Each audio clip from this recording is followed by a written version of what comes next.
Le projet ANGA, qui était initialement appelé ESBAS pour l'Afrique et l'océan Indien, a été lancé par le comité des ministres des États membres de la SECNA.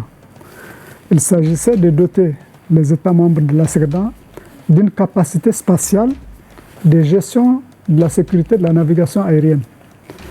Et donc, c'est un très grand projet qui a été initié par la SECNA, soutenu par l'Union africaine et soutenu par l'Union européenne et finalement soutenu par toute la communauté internationale à travers l'OACI. Le socle de cette nouvelle aventure sur le continent africain, c'est le ESBAS.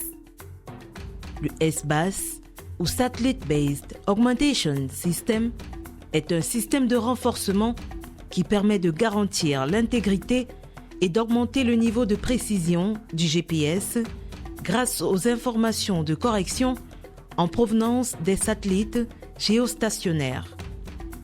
Le ESBAS est fonctionnel dans plusieurs régions du monde et son déploiement en Afrique est assuré par un programme spécifique.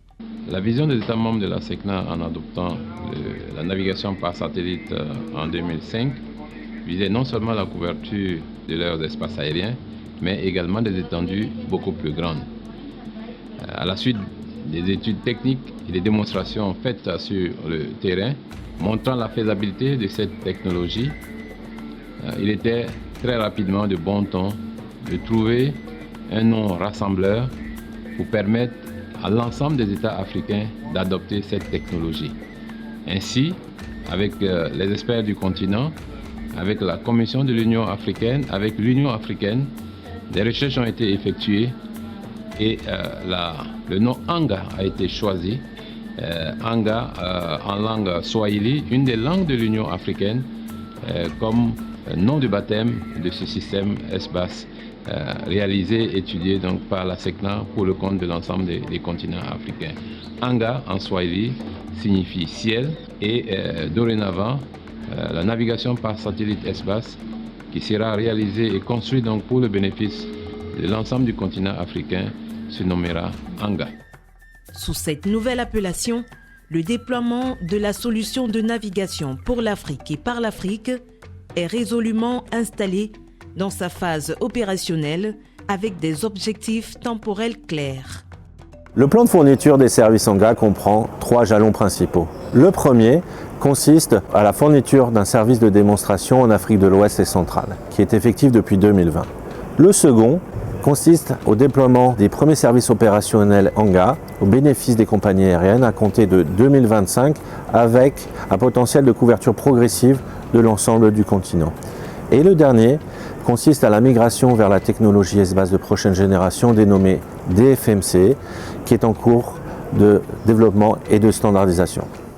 3 types de services sont offerts par le programme ANGA. Le service de sauvegarde de la vie, utilisé pour les applications de positionnement et de navigation critique d'un point de vue de la sécurité dans l'aviation notamment.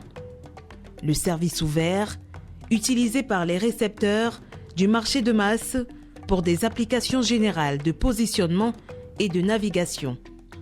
Le service d'accès aux données ESBAS, destiné aux prestataires de services connectés à un serveur de données du système. Le sens de l'histoire va effectivement vers l'introduction du ESBAS partout dans le monde comme la solution de navigation de référence. Et un grand nombre de bénéfices est annoncé. ANGA, c'est la solution, donc ESBAS pour la région Afrique et Océan Indien. ANGA est un système qui va permettre de pouvoir réaliser des approches de précision donc sur des aéroports qui aujourd'hui ne sont pas équipés d'ILS. Et cet avantage est d'autant plus important pour le continent africain lorsque nous savons que pour la plupart de nos aéroports, les seuils de piste ne sont pas équipés d'ILS.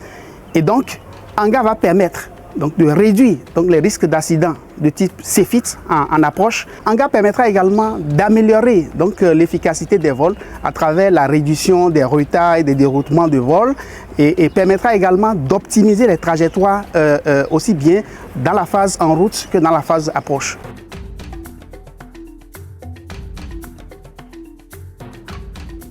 Ces bénéfices pour les compagnies aériennes sont d'ailleurs évalués dans le cadre d'une étude en cours à plus de 280 millions de dollars sur la période 2025-2045. Et l'aviation n'est pas le seul secteur concerné. Au-delà de l'aviation, Anga peut être utilisé dans d'autres domaines, donc, comme l'agriculture, le maritime, la géolocalisation. Anga peut être également utilisé pour le transport terrestre et même pour les opérations de drones. L'Afrique se prépare donc au futur et ne sera pas en reste dans le concert des nations en ce qui concerne la navigation par satellite. La vérité, c'est que l'Afrique a décidé de faire face à l'avenir. Parce que nous sommes convaincus que dans les 10, 15, 20 prochaines années, l'Afrique va être le continent où il va y avoir le développement aérien le plus important. Et que par conséquent, il était nécessaire d'augmenter la capacité de notre espace. Et il faut l'augmenter avec des moyens technologiques. Et c'est là l'intérêt technique du projet Anga. Le programme Anga est piloté depuis Dakar, au Sénégal, par l'Agence pour la sécurité de la navigation aérienne en Afrique et à Madagascar, ASECNA. Avec le programme Anga, Augmented Navigation for Africa, le continent africain est assuré d'avoir dans le futur une totale couverture satellitaire, y compris au niveau de ses pays insulaires de l'océan Atlantique et de l'océan Indien.